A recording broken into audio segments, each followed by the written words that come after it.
How to click in. I remember freshman year, not so long ago, my first year of schooling since the second grade. I walked the halls, my heart held high, ready to make some new friends. But what faced me as I walked those halls was a cold shock of reality. I found myself faced with a maze, a never-ending labyrinth, one full of dangers, both large and small, a maze of high school cliques. For months I tried to find my way, but I just didn't fit in, and I found myself asking, how do I click in? As second semester rolled along, I had yet to find my way.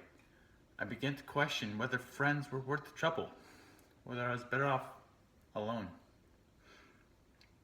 But around the time of January, as I'd given up all hope, I heard about auditions for the spring musical, so I went and tried out.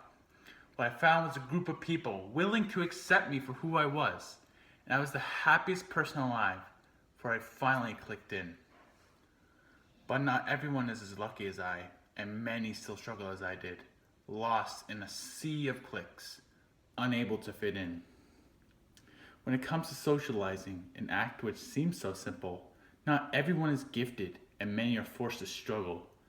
In a world where everything is social, interactions everywhere. For those of us who can't interact, the world is a living nightmare.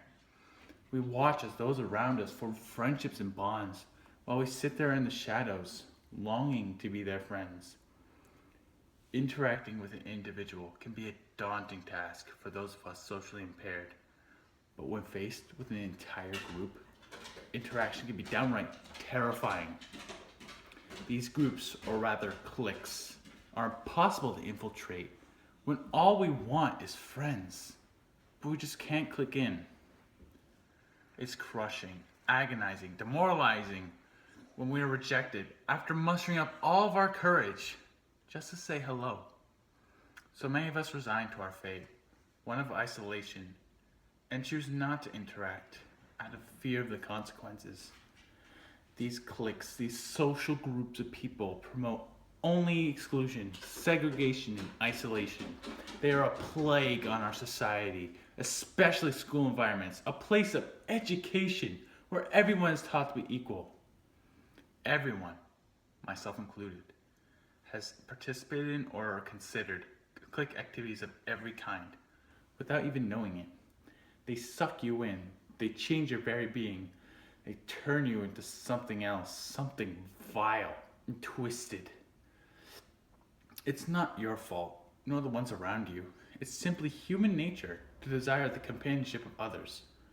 But when that companionship, as primal as it may be, denies the companionship of others, then it becomes something unnatural.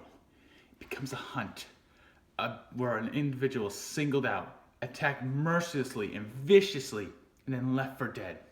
There should never be any excuse for a practice as barbaric as this, but we see it in our everyday lives, whether it be right or not. As vulgar and prominent as these cliques may be, there is a way to end them, by being open and accepting to all those around. By not singling out an individual, by treating them as an equal, or by simply not talking bad about them when they are not around.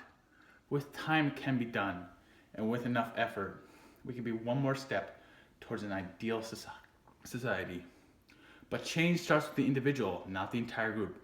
So don't wait for your peers, take your own initiative.